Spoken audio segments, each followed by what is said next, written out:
We're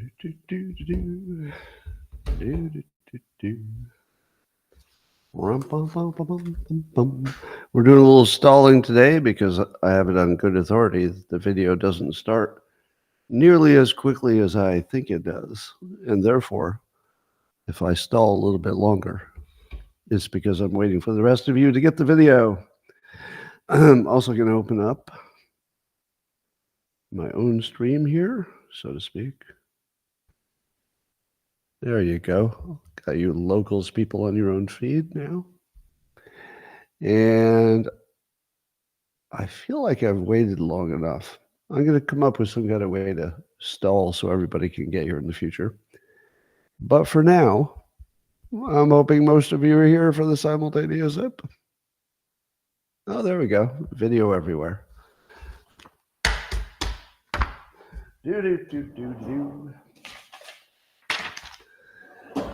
Oh, welcome to Coffee with Scott Adams, the highlight of human civilization. Aren't you happy you're here? It's going to be fun today. The news is really serving up delights, and I'm going to give every one of them to you because you deserve it. And if you'd like to take your experience up to levels that nobody can understand with their smooth, tiny human brains, all you need is a copper mug or a glass, a tankard, chalice, a stein, a canteen, jug or flask, a vessel of any kind. Fill it with your favorite liquid. I like coffee.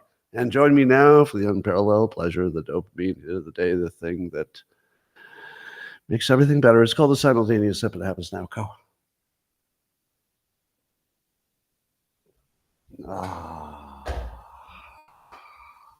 Now everything's better.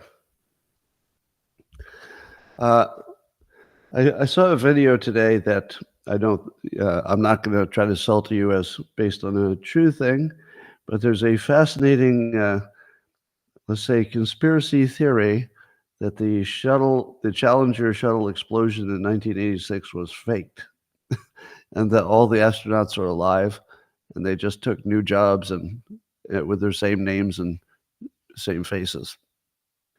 Now, I'm going to say that seems pretty unlikely to me. So I wouldn't ask you to believe it, but I love the fact that reality has become so unclear that this is in the mix.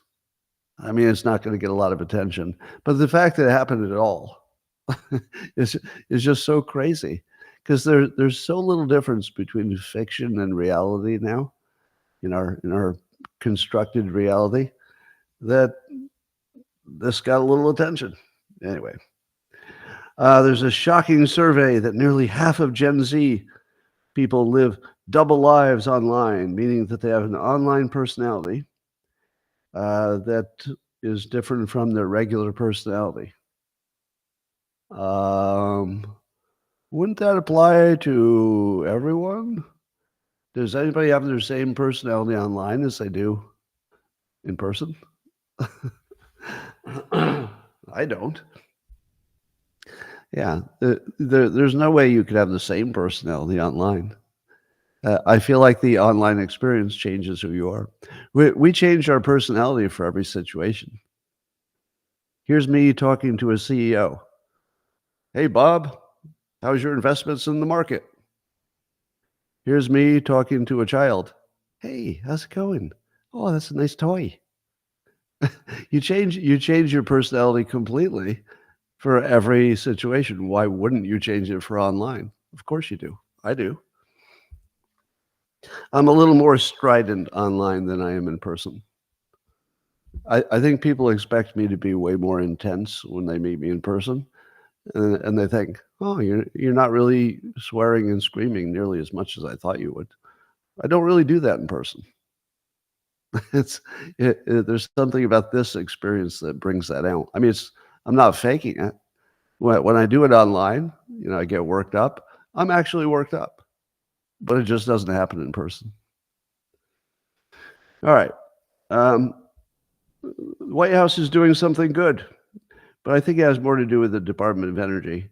But on Wednesday, they're going to do a bunch of things that are sort of semi-unspecified to make it easier to build nuclear power plants in the United States. Now, I worry that the suite of things they're allegedly doing to make it easier to build power plants might be a suite of regulations and committees that would make it much harder to build power plants. However, at least we can see the intention is pointing in the right direction. How many of you were with me in the early days when I was spending untold hours trying to convince people that nuclear energy is actually the green energy of the future? And we're there now. We're there. There's no disagreement anywhere, really. I think all disagreement on nuclear just went away, and it went away because of better information. I don't know that I've ever seen it work before. Have you? When was the last time there was a gigantic incorrect idea?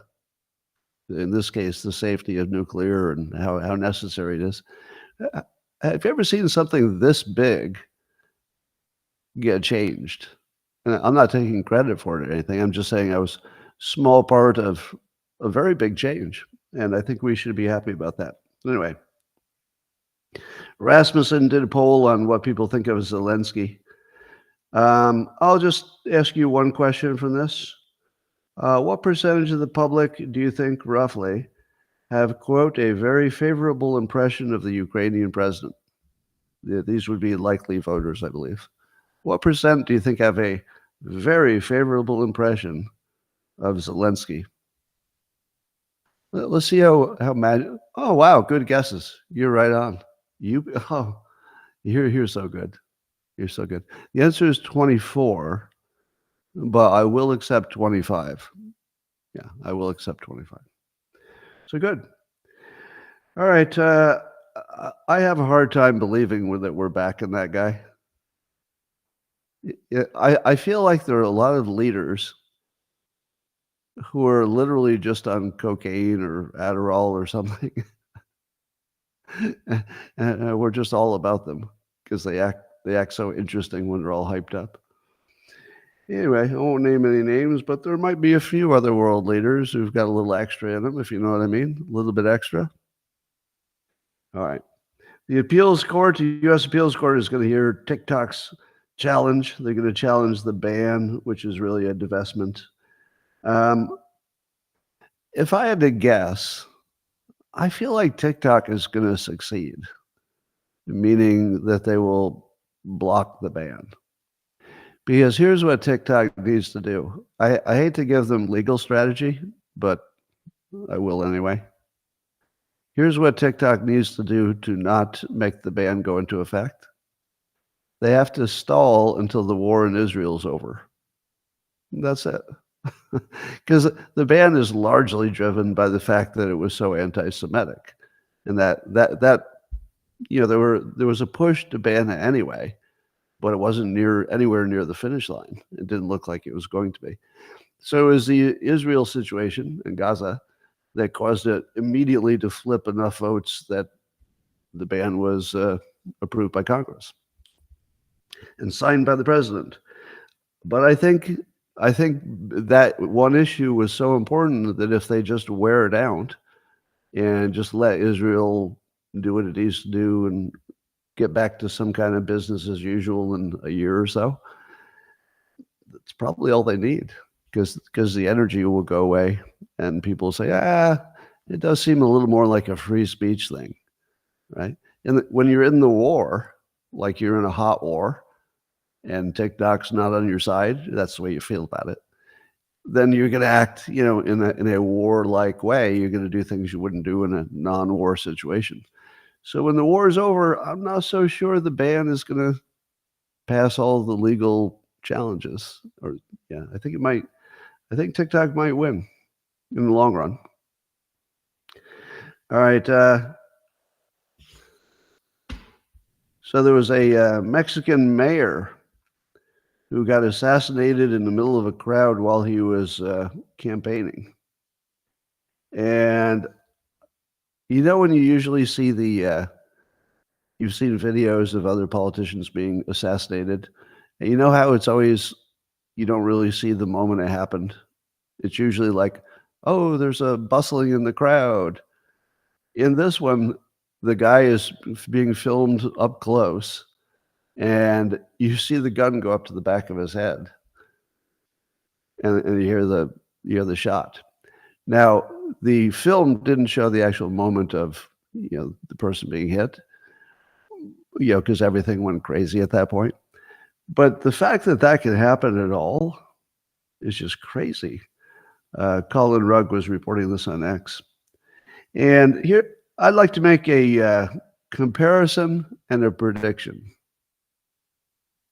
So if you think of Mexico in 2024, you think, oh my God, the cartels are in charge and the government's sort of a puppet, and people being murdered in the streets and all kinds of illegality. Here's my question to you.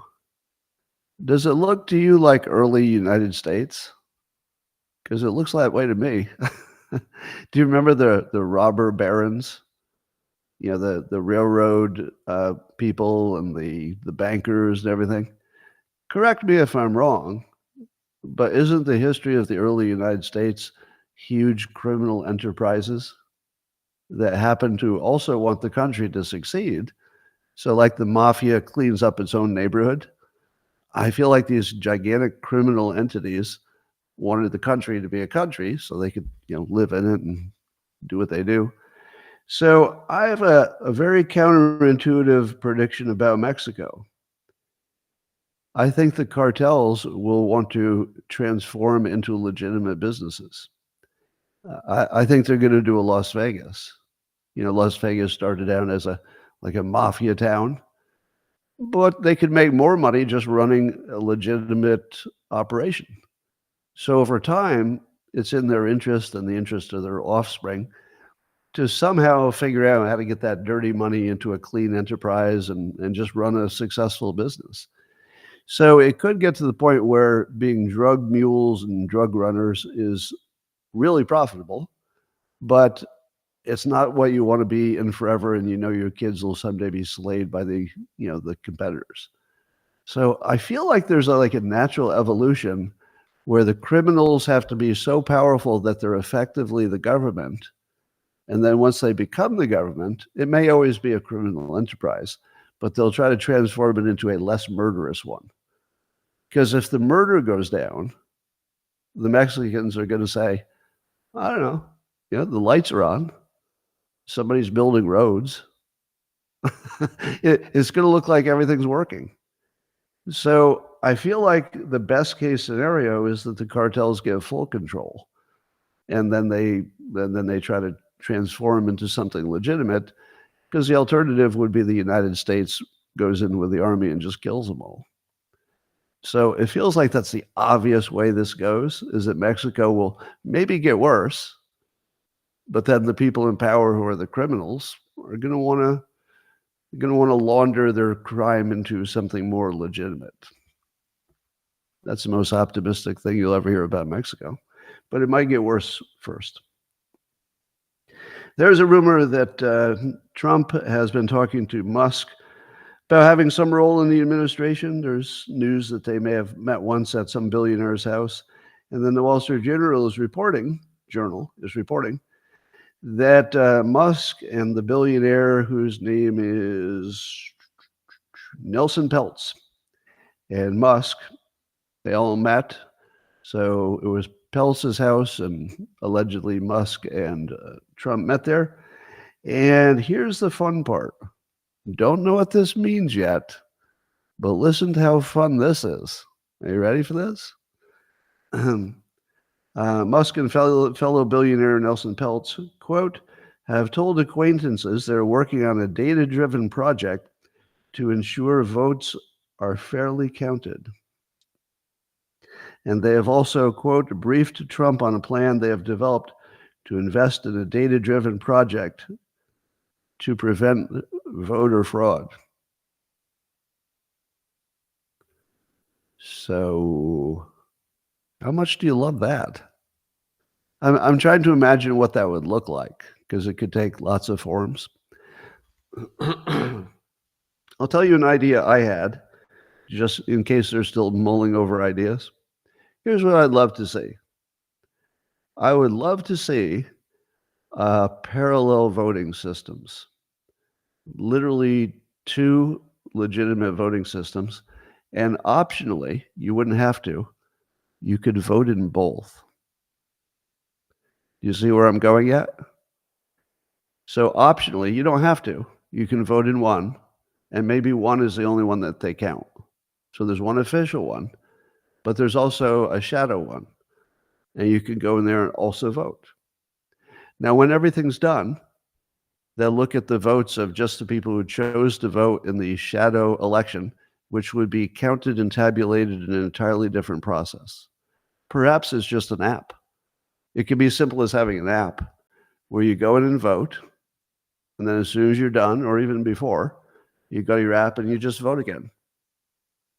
Then later they survey just the people who voted on the app, and they find out if there's any huge difference in the second. No, this doesn't quite work. So as I'm thinking through it, it doesn't quite work. But the general concept would be to have some way that people can check their own vote. Right? The ultimate responsibility is that you can check that your own vote got to the end. But that doesn't solve the problem of the fake votes, does it? Which is the bigger problem. Yeah, I think the counting the votes is less of a problem than the fact that there are extra votes that got into the system that shouldn't have. So I'd love to know what they have in mind. I don't have a better idea, but if the smartest person in the world who seems to be able to get things done as well, Musk, if he's got an idea, I'd sure like to hear it. There isn't much I would be more curious about than how would you do this? Maybe some kind of blockchain situation. I don't know. Apparently, there's a poll coming out now that says that Trump and Biden are virtually tied in Virginia. That's a big deal, apparently, because Democrats have won Virginia since 2004 or something. So Virginia used to be more of a toss-up, and at one point was a Republican state. But now it's not. And the fact that Trump is tied with Biden in what had been a reliably blue state lately is a pretty big deal. But here's the part that scares me the most. All right, the New York Times, there's this guy, Nate Cohn, who tells us that the race is still close. The race is still close. Now, if you watch Fox News and right-leaning things and you follow right-leaning people, would you agree with that characterization, that the election is still close? Because if you're like me, you're fed a continuous diet of, it's not close. Trump's way ahead. It's not close. But then why would, a prominent voice in the New York Times, he's one of their regulars, he works there, I think. Why would he say the race is still close? Is this what it looks like? Because what it looks like is preparation to steal the election. It looks like they need to have some record that says that somebody was saying before the election that it was close. So then when it is close and Biden wins, they can say, well, it's not a surprise. We told you it was close the whole time. Doesn't it feel like an op? I think everything's like priming in an op now. I just don't believe anything's real. So I'm real worried about this. But the other possibility, which I would like to alert you to, is that you and I, because I think you're in the same boat as me in this, have been brainwashed into thinking it's not close. What if it is close? Because I can't tell. I can't tell just because there's some polls. Who knows? But it's a very interesting question that the media could be reporting that it's close at the same time other media is saying it doesn't look close anymore. Those are two completely different worlds. I don't know if that's just because they're reading the data differently. Feels like it's something deeper. Well, I think I'm the only one saying this, but I can't get past it. There are some people in government who look like, they're honest people. Few of them. There's some people who look like they're liars, but, they're perfectly in control of their faculties and, they're not crazy. They're just liars. They're just political team players, that sort of thing. And then there are other people who come off as demons to me. They have faces that don't. There's just something wrong with it. It looks like they're possessed. And one of them is Adam Schiff. The other is Jamie Raskin, and then Biden himself. And I am so curious about what is up with Biden's two faces. You've all noticed he has two completely different faces, right? He has the empty vessel face that looks like Hillary Clinton looking at a balloon drop. It's like his mouth forms an O, and his eyes are wide open, and it looks like there's nobody home at all. That's the face when he's done with his speech, and he's in, right.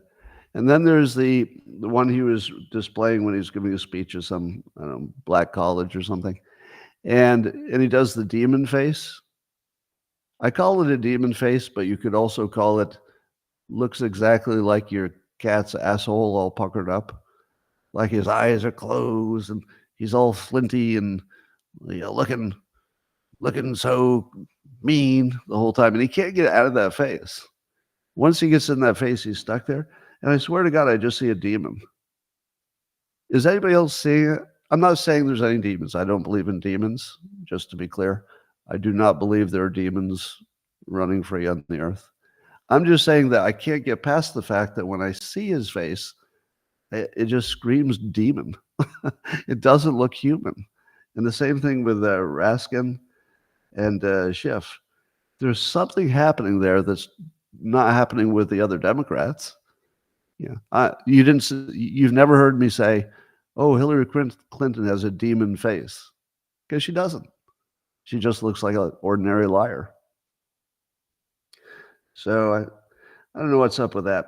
I've been trying not to follow the stupid story about Judge Alito, Supreme Court Justice, and his upside-down flag that his wife flew at their beach house or something, because I thought, whatever this story is, it couldn't possibly be interesting or important.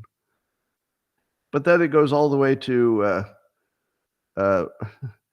Jamie Raskin insisting that that Justice Alito could be forced to recuse himself from the January 6th issues. Oh my God, they're so corrupt. They are so corrupt, the Democrats and this demon-faced Raskin guy. The level of corruption is so obvious. It's so in your face.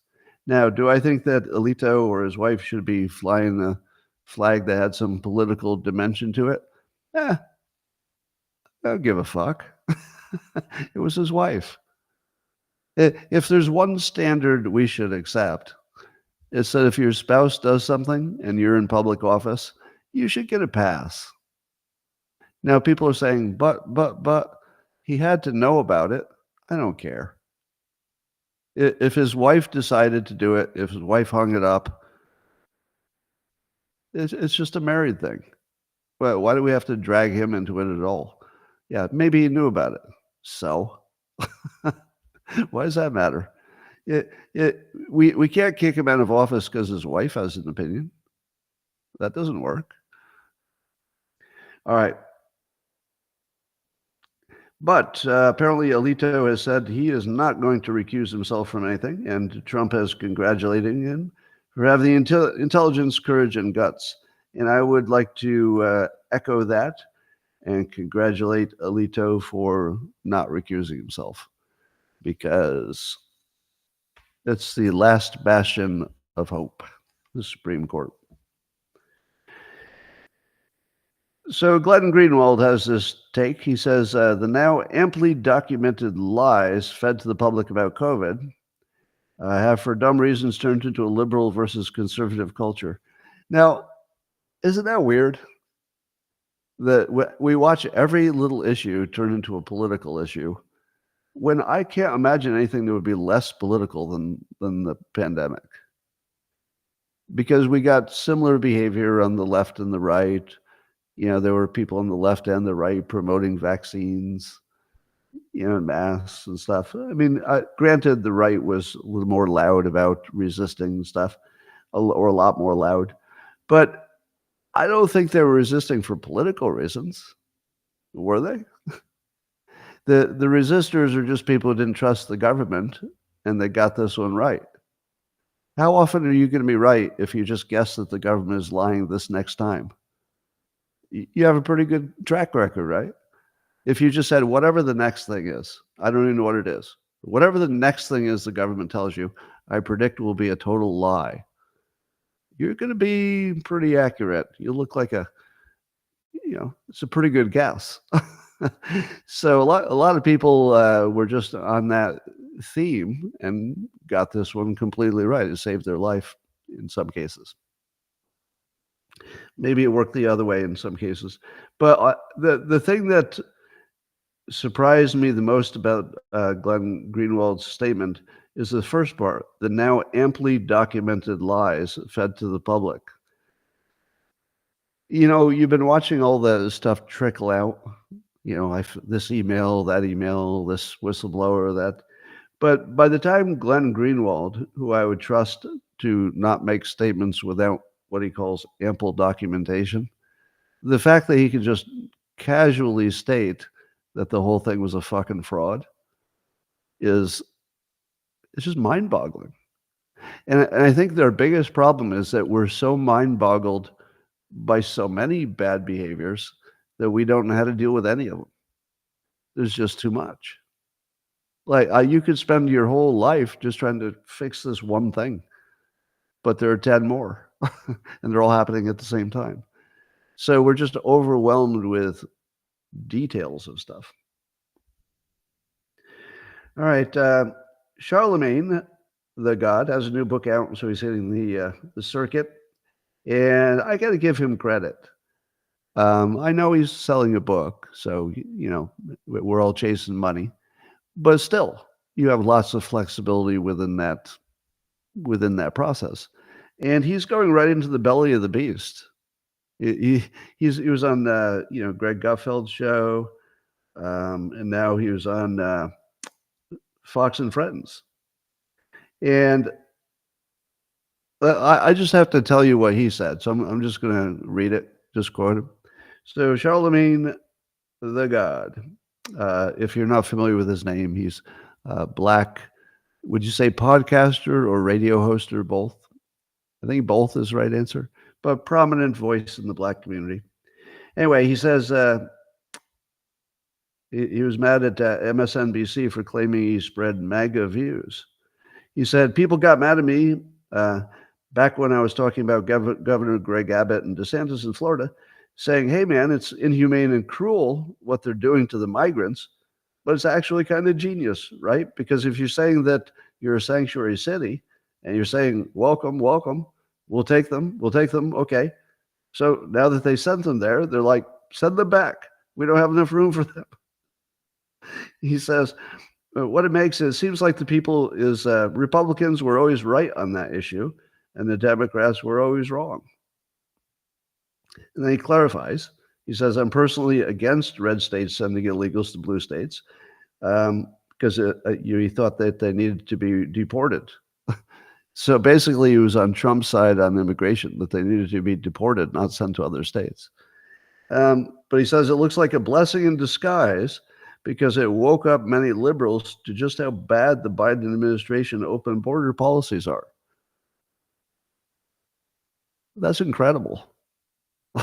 That's incredible. I'm so impressed.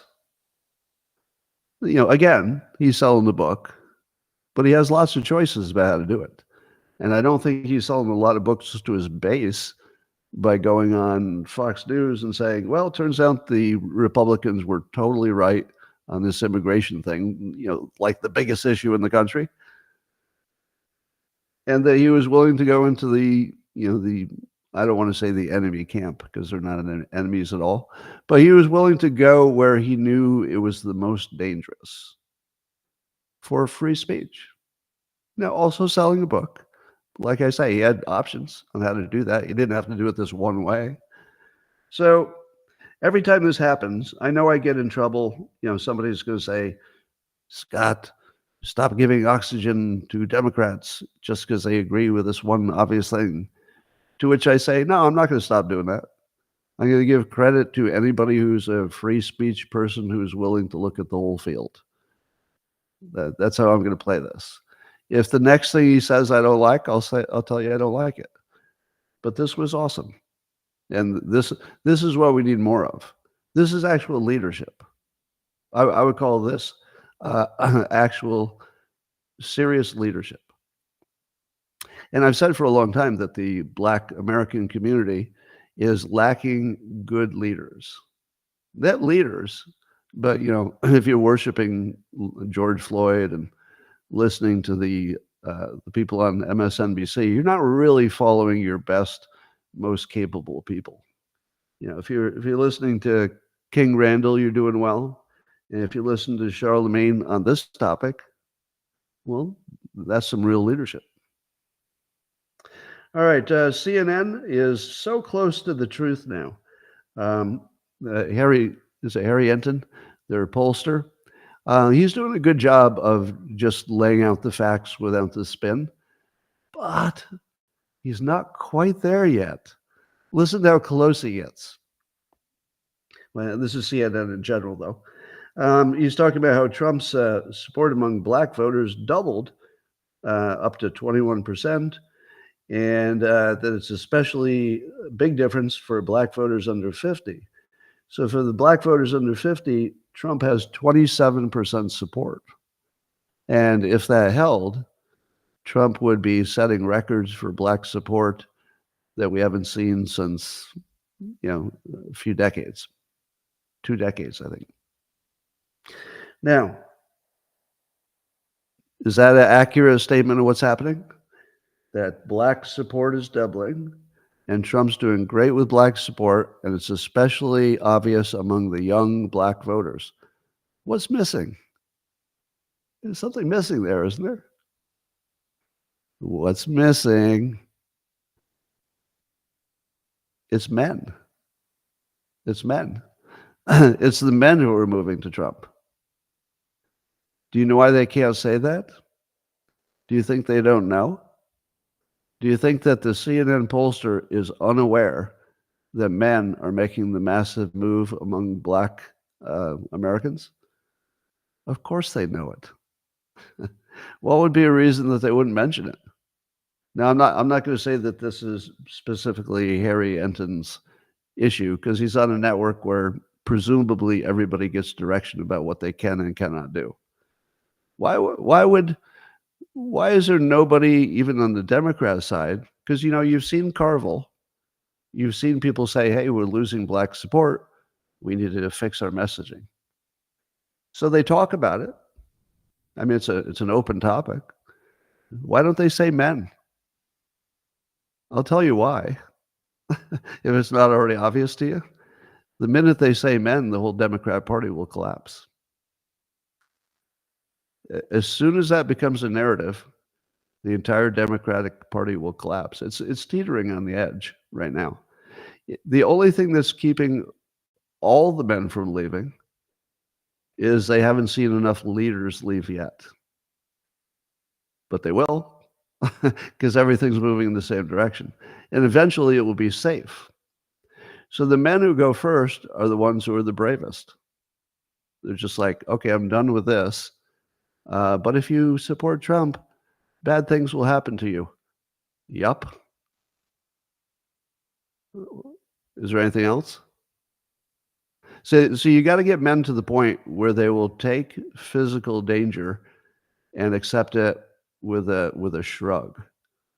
And I think Black men in America, many of them have reached that point. If you can't be a Black man in America and support Trump, think of the bad things that will happen to you. Yup. What's your point? So that's what's happening. Men are done.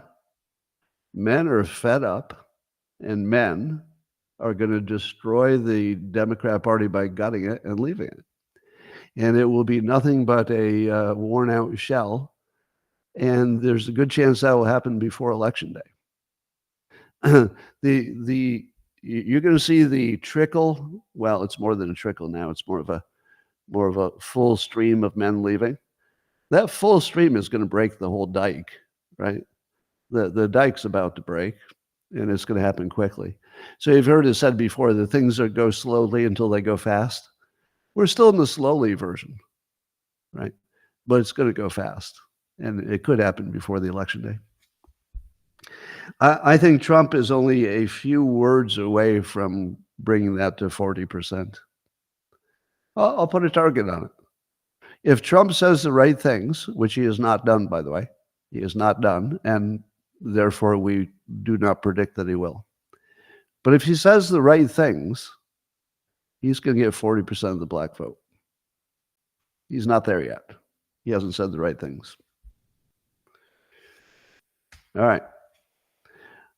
Even Nate Silver, who used to work for the New York Times, I always assumed he leaned a little bit left. Maybe he does, but I love the fact that I can't tell. Because if you were just looking at his posts, they just seem like smart opinions based on data and some conjecture. You really can't suss out his political leanings by his posts, and I love that. I love any public figure who could operate in a political domain and you can't tell their party affiliation. That's laudable. Anyway, he says, I'm sorry, but I'm going to come at this one more time. Democrats spend every available moment complaining that the media doesn't cover Trump's misdeeds enough. And now there's an actual criminal trial, and the Biden campaign is complaining that he's being covered too much. So apparently there are two ways to lose to Trump. You don't cover him enough, or you cover him enough. Two ways to lose, no way to win. Does it remind you of the trial itself? What happens if Trump is found completely innocent and acquitted? His numbers will go up because it will show you that the trial was BS. What happens if it's a hung jury? His numbers will go up because he didn't get convicted, and everybody sees it's lawfare. What happens if he's convicted? His numbers will go up. The higher courts will overturn it. He won't go to jail because the nature of the offense, even though the highest level is bad, if you don't have a criminal record, you pretty much are going to be free. You'll just have to, report in or something. So Trump has managed to get himself in a situation where every path has him winning. And the Democrats created that. He didn't create that. There was no part of Trump who said, hey, you know what would be good for me if you do some stupid lawfare trials? Let's do lots of them all over the country. He didn't say that. The Democrat plan, executed perfectly, as you see, has created the situation where Trump can win in every path. He didn't create that. They did. If he had just been out there talking, who knows what happened? He might have said something else they could take out of context. But they found the only way they can guarantee his election, unless the election is rigged.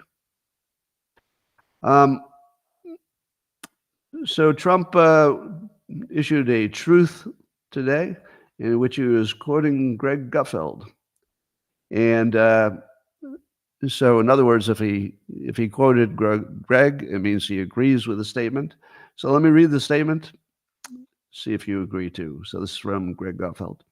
No one knows what the crime is, but it's the trial. That is the crime. What is interesting about this is it paints Trump in an incredibly appealing way. He's up against the wall. Meanwhile, Joe Biden needs a wall to stand up on. And this guy, he's best when he's angry, and he's focused, and he's direct, meaning Trump. When you compare the way he is and that kind of energy to what is in the White House now, it's persuasive. I mean, you look at this guy and go, I get it. That guy's pissed off, and he's clear. Meanwhile, this guy, meaning Biden, speaks in these amorphous fantasies about, quote, a threat to democracy. And then he says he can't solve anything. He doesn't know what's going on. And this guy's, he's got this guy a few times. So when he's talking about fighting for his life. That's Trump. And I mean, he's a pretty stark choice for Americans. All right. So here's the part I wanted to call out.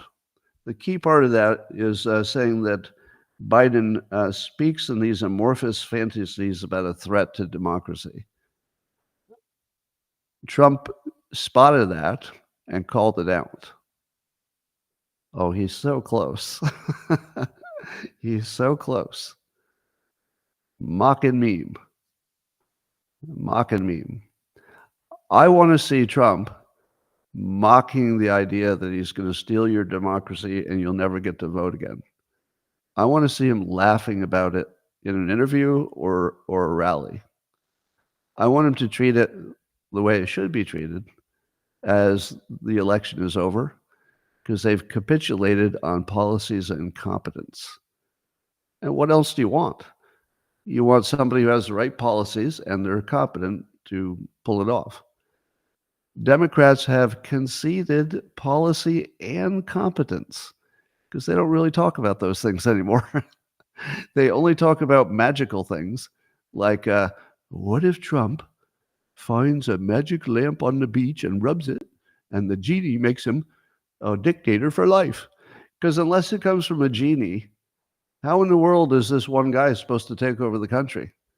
With his private army that doesn't exist? With his base of MAGA supporters who would have none of that? There's no MAGA supporters who are going to say, you know what, let's get rid of our Constitution and try dictatorship. The fact that they're even selling this to their own idiot base, that Republicans don't like the Constitution and that what they really want is a dictator. Have you met a fucking Republican even once in your whole life? No Republican is going to put up with a dictator, even if it's their guy. None. I don't think you could find one. If you search the whole country, find one Republican who genuinely thinks we should turn into a Trump dictatorship. I'm pretty sure that's zero, right? And yet they're selling that to their base like it's real. All right, well, at least Trump has caught the scent. He reads the room better than anybody. In my mind, Trump is the most natural, most gifted politician of our time. Bill Clinton was amazing as a politician. I think Trump's got him. I think he's the best. He's the GOAT. All right, here's the Democrat imaginary issues update. So Biden said at that whatever gathering, I think it was a black college. He said, was it a church or a college? I can't remember, but it was a gathering of black audience, and Biden was talking to him. And he said, they're trying to erase black history. Who? What? Who's trying to erase black history? You talk about DeSantis, not wanting CRT in his schools or something. This is not a real thing. There's not a single Republican in the world who thinks it's a good idea to get rid of black history. There might be something about emphasis and context and making sure all the bases are touched and stuff like that. There's nobody who wants to get rid of black history. That's not a thing. It's totally imaginary. So add that imaginary thing. They're trying to erase black history to he's stealing my democracy, and there will never be another election. That's what Punchy De Niro says. There'll never be another election. Now, at the same time, Biden starts telling the audience, he says, diversity, equality, and inclusion are literally the core strengths of America. That's why I'm proud to have the most diverse administration in history. It starts at the top with the vice president. I don't know how they heard that, but the way I heard it was, I'm hiring based on race. Did you hear it differently? I mean, to me, it looks like he was just saying, I'm a giant racist and I'm going to get worse because I'm hiring based on race. And we observe that he has a very diverse group. His campaign staff, the top two people, I believe, unless it's changed recently, the top two people would be a Hispanic woman at the top and a black man, I think, is number two. Now, did they scour all the talent in the world? and decided that those two were the ones? Or do you think there's any possibility that his wanting to make sure that our core strengths of diversity, equality, and inclusion drove him to favor people based on their color and gender and background? I don't know. But to me, it looked pretty racist. You ready for the punchline of this all? I saved the theme for the end. All right. This is kind of delicious. You ready for this? Turn on your pattern recognition. Pattern recognition on. I'm going to tie a few stories together. You remember James Carville said that the messaging is basically stupid and whoever's running the campaign must be idiots. I'm paraphrasing, but he basically said it as clearly as that, right? So that's James Carville.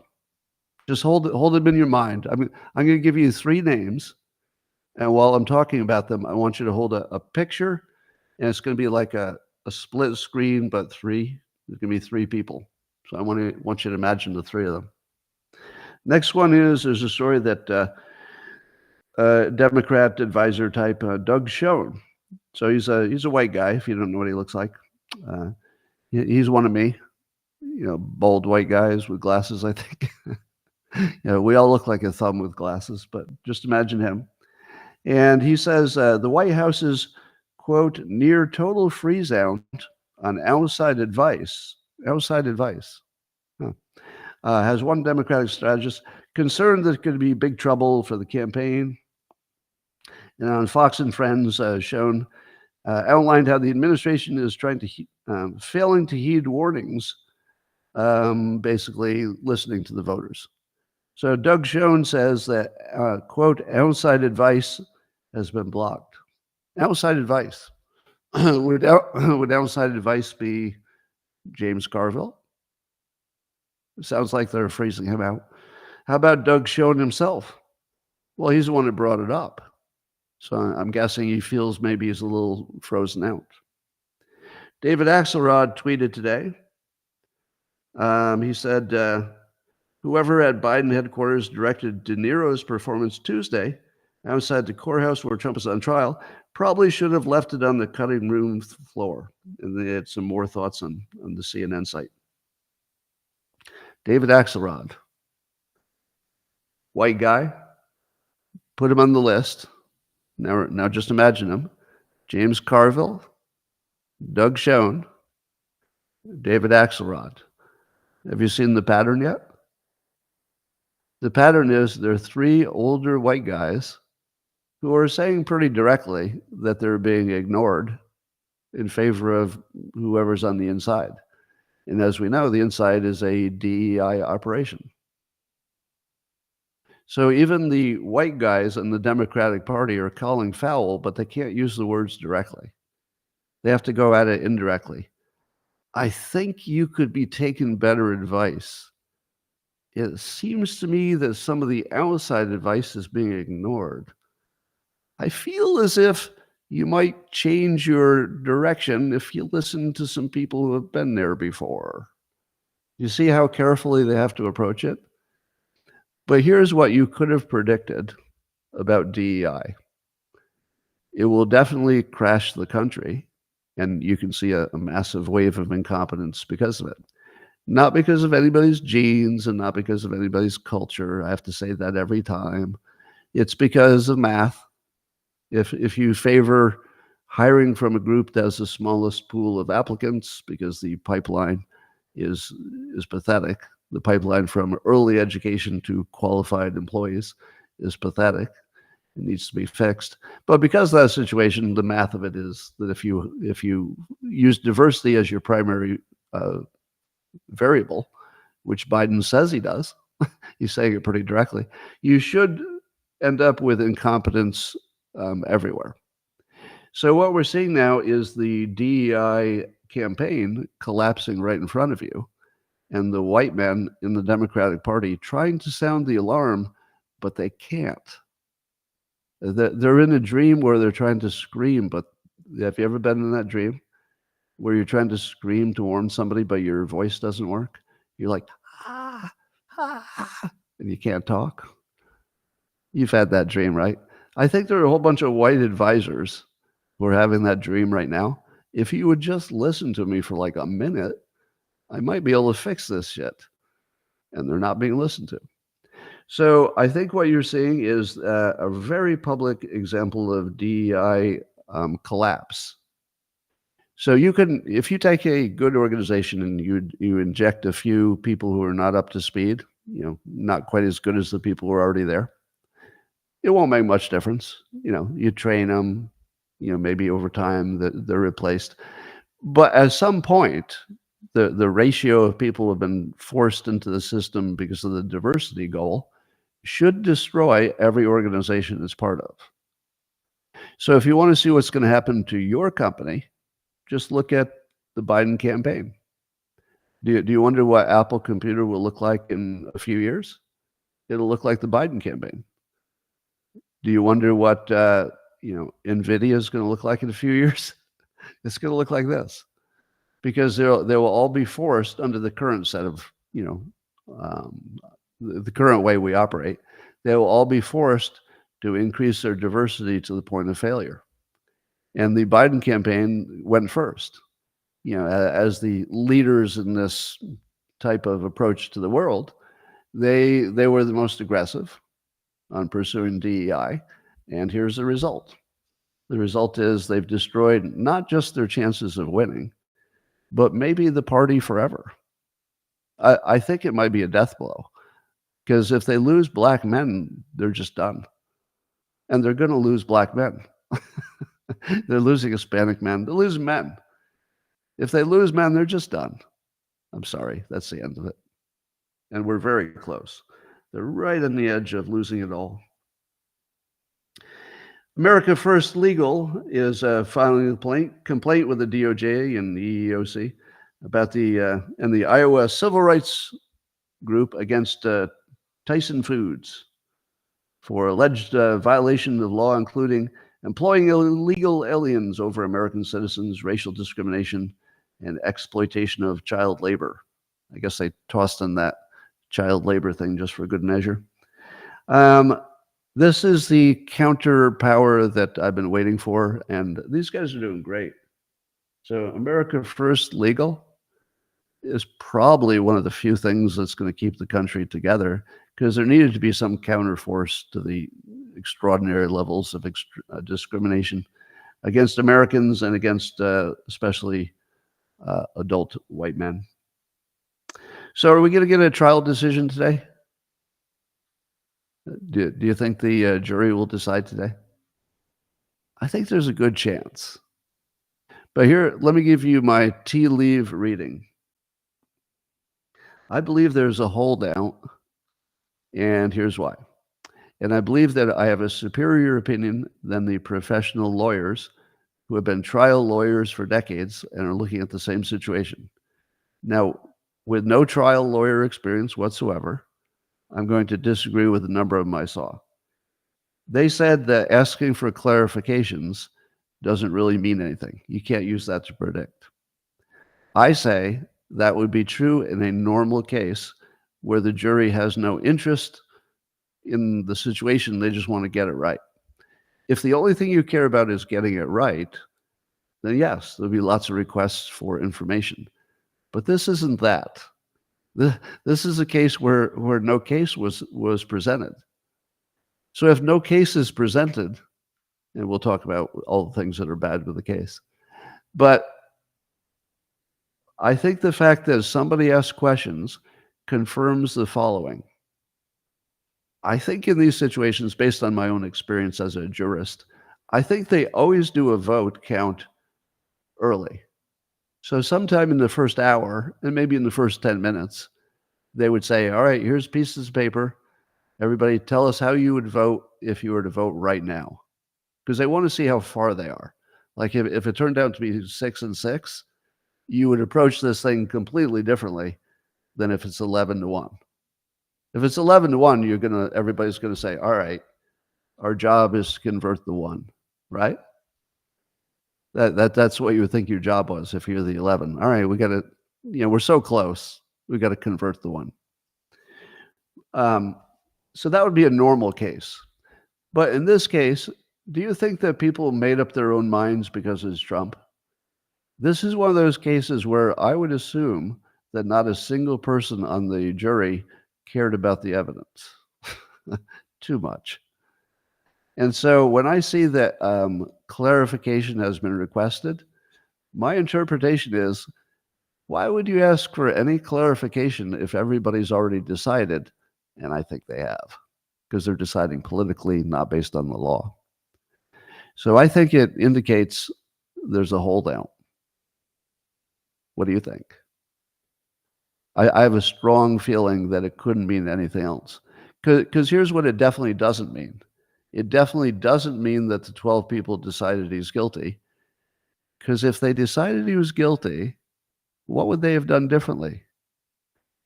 They would have given themselves the weekend off, because they would already know that they're already ready to vote guilty. And then suppose there was a conversation, somebody said to me, Scott, what if they're talking about, which one of those 3 different crimes they can decide on? Maybe they disagree on that. Maybe they're trying to get it all on the, unanimity about some of the details. To which I say, that's the sort of thing you do when it's not the weekend. The Friday effect is really strong. And the other lawyers were saying the same thing. Jurors really, really, really want to be done on Friday. And in this case especially, they really, really, really didn't want to be there today. So if they willingly, as a group, accepted the extra pain to be there, it's not about the details. There's a holdout. There's at least one. And the Wall Street Journal gave a little summary of the jurors, very, very cursory, high-level summary of who they are. But I've got a strong feeling about 2 of them. Here are my 2 favorites. Now, this is all we know about them, all right? One of them is a man who's an investment banker. He likes hiking, music, and concerts, so that part means nothing. The news sources he reads are basically everything. And he follows Michael Cohen, Trump, and, quote, anyone who might affect markets on social media. So the way he described the fact that he follows the news on both sides is that it's part of his job as an investor. Maybe. Maybe. Do you know who else follows both sides of every topic? Not Democrats. Have you ever heard of a Democrat saying that, yeah, I'm a Democrat, but I'm also on Truth Social, and I follow a bunch of conservatives because I like to know the whole story? None. It's not a thing. When somebody says, I basically follow everything in the news, they're screaming I'm a Republican, or at the very least, an independent who leans Republican. All right, but it gets better. I guess they were all asked the question what they feel about Trump. So in his own words, here's what he feels about Trump. I might not like some of his policies, but there has been some good for the United States. Bing, bing, bing, bing, bing, bing, bing, bing, bing, bing. Nobody talks like that except pro-Trump people. Do you know what pro-Trump people all like to say? Well, I don't like everything he does, but overall he's positive. I mean, that comes right out of the Republican way of talking, basically. Yeah. And he's an investment banker. And he's a man. Oh, yeah. Oh, yeah. All right, here's the next one. Juror number 4. This is the funniest one. All right, this one, I don't know if I can do it without laughing.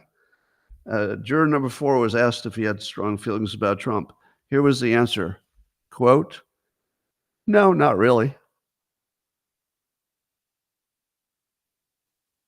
There he is. There are 2 patriots who made it onto the jury. There are 2. Yeah, strong feelings. Not really. Gender man, job security engineer for 25 years. 25 years. That would make him an older gentleman. And engineer, security. Do you think that people who are concerned about security of anything, be it cyber or any other kind of security, do you think people with a security mindset, if they're a male and they're older, do you think they might have a little bit of feeling about Trump that maybe he would make you a little more secure if your whole filter on life is security? And you're an engineer. So you're an engineer so you can actually see that the case is bullshit. Because you're not dealing on an emotional level.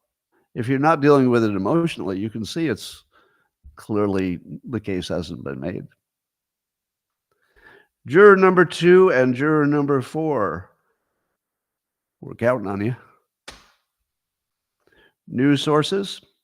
What do you think the news sources were for the security engineer? Quote, scattering of all things here and there. Who says that? 0 Democrats. Nope. There is no Democrat who says, yeah, I sample all the news. Nope. Do you want me to take it home? If you're not sure that this is a conservative yet, hobbies, woodworking and metalworking. And we're done here.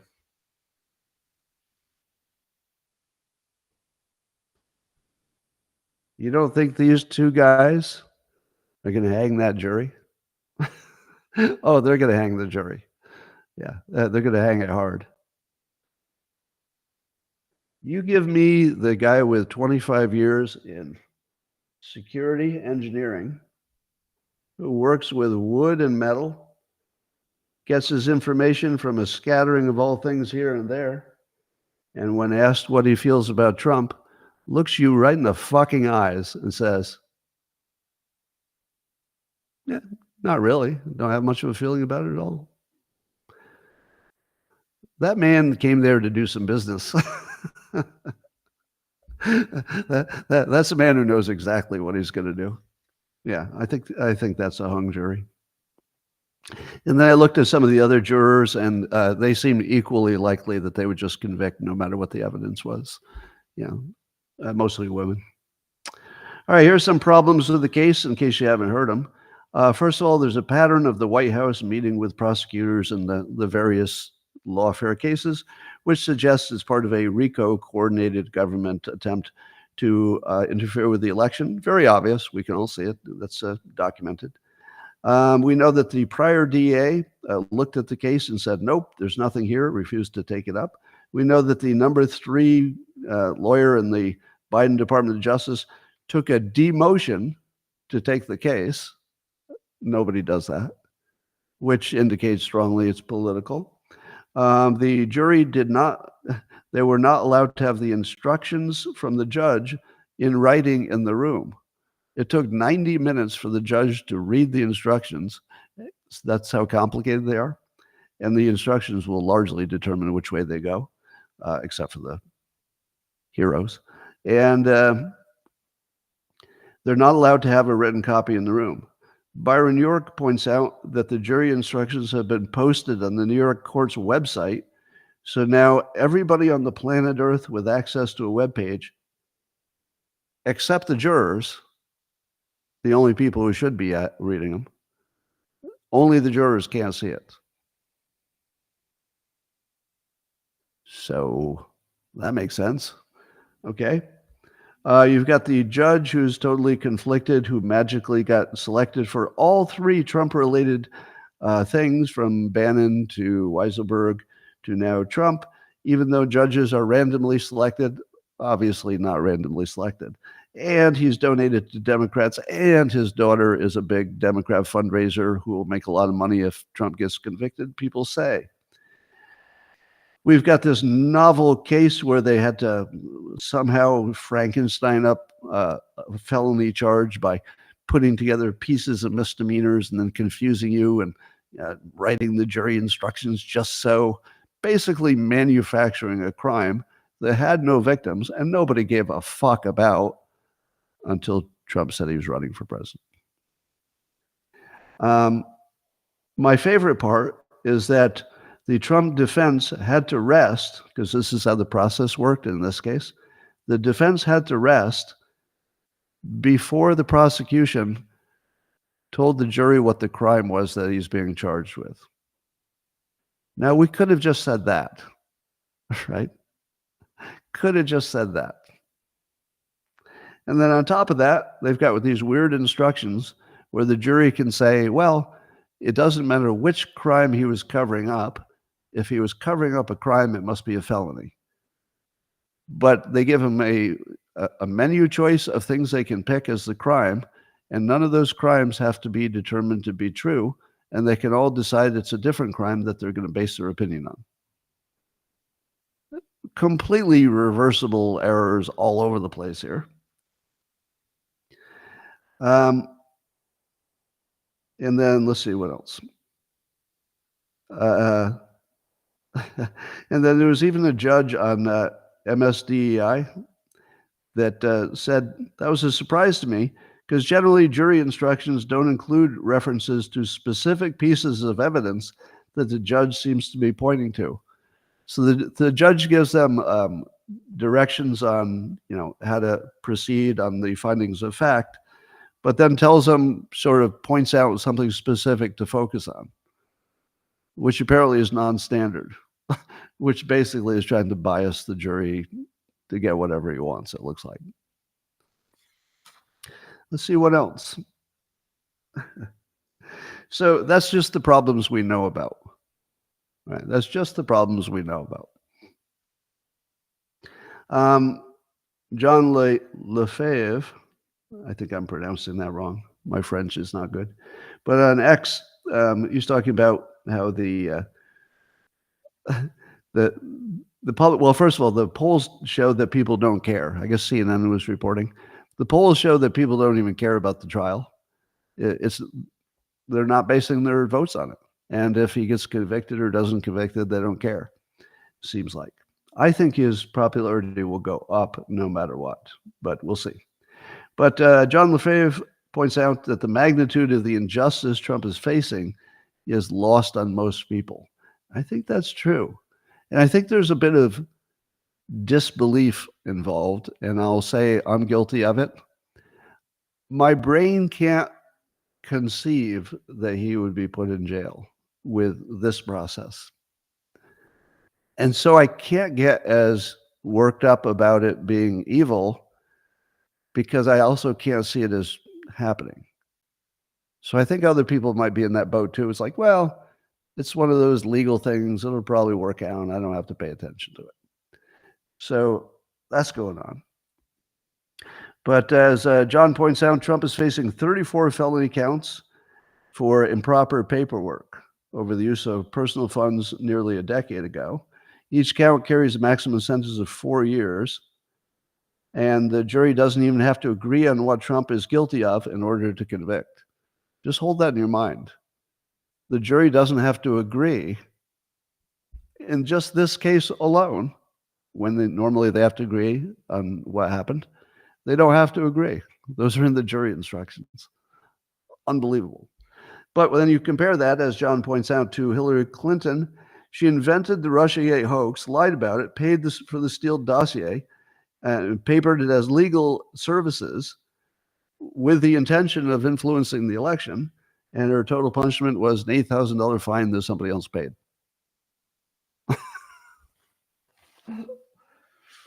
Compared to, we're going to put Trump in jail for life for a way, way smaller nothing. All right. On other topics, Mario Nawfal had some reports from other people. David Pine claiming that Russia is successfully jamming 90% of the guided missiles headed their way. So the American missiles, the good stuff, apparently the Russians are really good at jamming the GPS, making them useless. So I guess they're going to use dumb bombs instead. Don't know if that's true, but it sounds true. I saw somebody say that China could invade and take over Taiwan in 1 hour. There's a military expert who said that. That within 15 minutes, they could take the airports, and within 30 minutes, they would have the capital. Yeah, well, okay. Now, people say, but, that would be the end of the world because they would take over the chips. To which I say, wouldn't they sell them to us? I mean, it would accelerate our own operation to get more chips, but they wouldn't want to destroy the chip plants. And China's got a bad situation because if they destroy the economy of the United States, they lose their customers. So you can't really survive that. So anyway, um, I don't think necessarily the chips are at risk. They're at risk for sure. And then I did hear that the chip manufacturers had some kind of kill switch where they could blow up the factories if the island gets invaded. That sounds more like the sort of thing you'd threaten than the sort of thing you'd do. But maybe. I mean, maybe the U.S. CIA would take it out.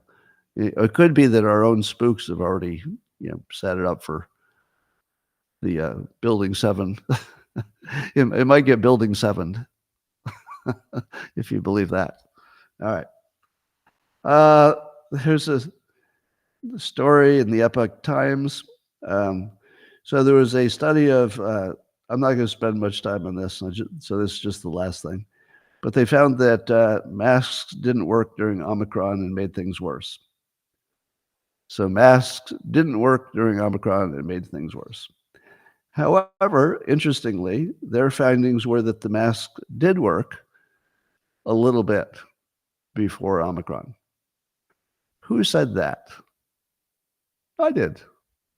So once again, you can skip all the science and just ask me. Yeah, the masks probably worked when it was a deadly virus and everybody was wearing them. But by the time you got to Omicron, half the people weren't wearing them, and Omicron was way too catchy. It didn't make any sense. So it probably made things worse. But according to the science, which doesn't mean it's true, just this one study, it says that if both people wore a mask during the the original virus, there was a statistical advantage. So that's exactly what I said. I said it might slow it down a little bit, but it's not enough to make this a mandate. So I'm only bringing it up because science has caught up to me, or at least this one study. I am against mask mandates. Let me be clear. Oh, here come the people who were fooled by. So I'm being called a hypocrite now by the people who were fooled by the 4chan hoax. So there are lots of people who still believe the 4chan hoax is about my pandemic opinions, but I'll remind you, I had the most accurate predictions by far. It's just that you heard that they were the opposite of what they are.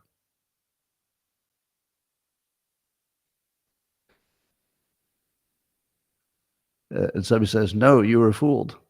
I was fooled? I just told you I agreed with the science. Now, that doesn't mean the science is right, but I think it's worth noting that the science took a while and then they came exactly to my position. Yeah. The people who want to be right are just desperate to want to be right. But sorry. Dude, you were blacklisted. Now you're making a comeback. I was blacklisted by the people who, there was one cartoonist who made a joke about my pandemic opinions, and half the country thought it was real.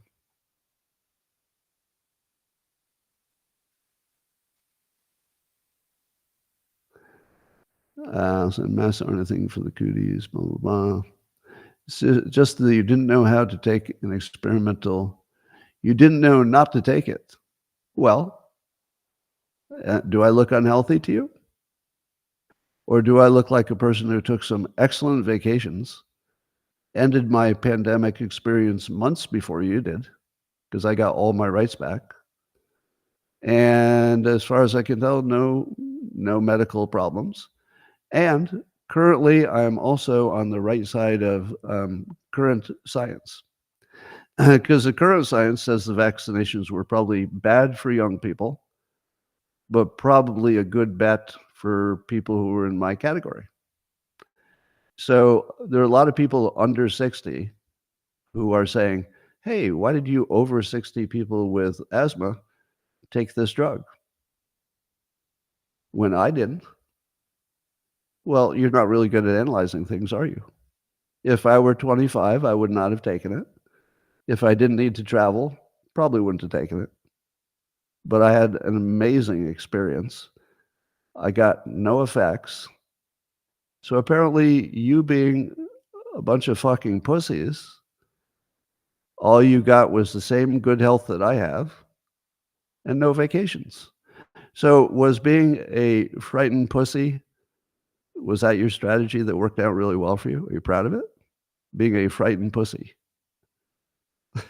Because I was frightened neither by the shots nor by the virus. You were frightened by one of those two things. I was frightened by neither, and I ended up taking a chance, and it worked out. Which part of that sounds dumb to you? The part where I had excellent vacations and good health?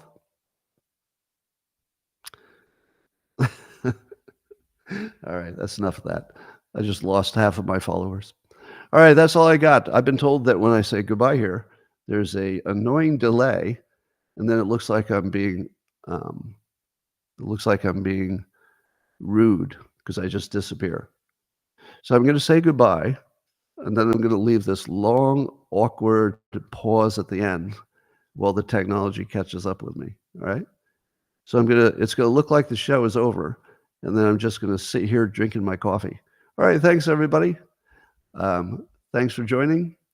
I am going to go talk to the locals people privately in a moment,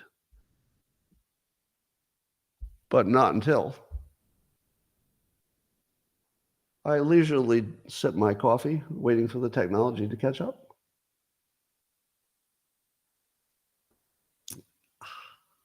All right, locals only, here we come.